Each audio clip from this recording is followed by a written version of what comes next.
build military-grade weapon. This is the story of the British promise that led to the destruction of Palestine and the creation of the State of Israel. People asking the question, does Israel have the right to exist? Israel, Zionist Eastern European Jews claim Israel as a holy land. I want you to ask yourself, what has Israel done since it has had its status as a nation and has had the ability to obtain and build military-grade weapons? What has they done? They have support the most evilest genocidal regimes by supplying them with weapons, such as South Africa was supplied with weapons from Israel when every other country had boycotted South Africa. For these Eastern European Zionist Jews to claim Israel as a holy land, how is it that they lack a moral compass? How is it that they do not have the empathy that they once benefited from that caused people to do World War II in order to get them out of concentration camps and to end their slaughter?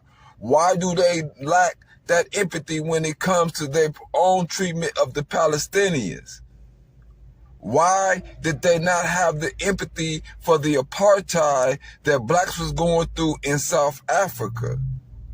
Yet these Eastern European Jews want to claim Israel as a holy land, but they have no moral compass.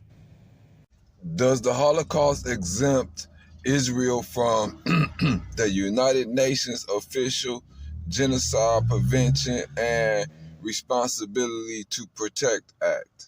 On November 2nd, 1917, Britain's Foreign Secretary Arthur Balfour wrote a letter that would set off a conflict still being fought more than 100 years later. His Majesty's government view with favour the establishment in Palestine of a national home for the Jewish people and will use their best endeavours to facilitate the achievement of this object. Does Israel have a right to exist under Zionist European Jews occupation when it was decided by British officials? Not the people who actually stayed in that land or people who have DNA ties to that land. However, but based off a political decision to give Zionist Jews from Eastern Europe their own homeland. When Balfour wrote of his government's intent to create a Jewish homeland in Palestine, 90% of the people living there were not Jewish. Just 31 years later, most of them were gone.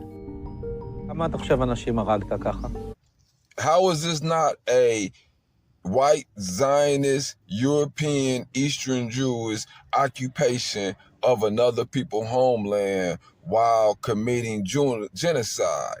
How is this any different than what Hitler did to the Jews in Europe?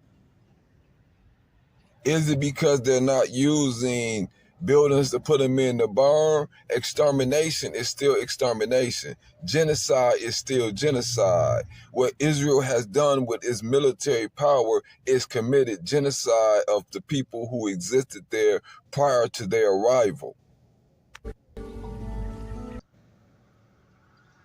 I must ask, does that Holocaust exempt Israel as a member of the United Nations from being held to these standards?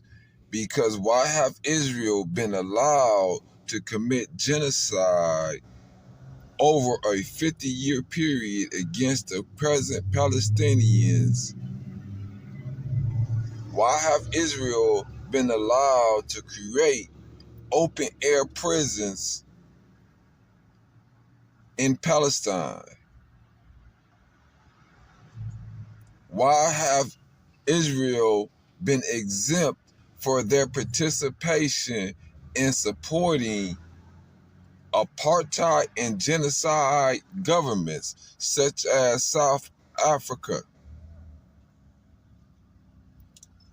Does the Holocaust exempt Zionist Jews from any responsibility for their actions? My name is Antonio. My page is Unapologetically Black. I ask that you like and subscribe to the page and share this message.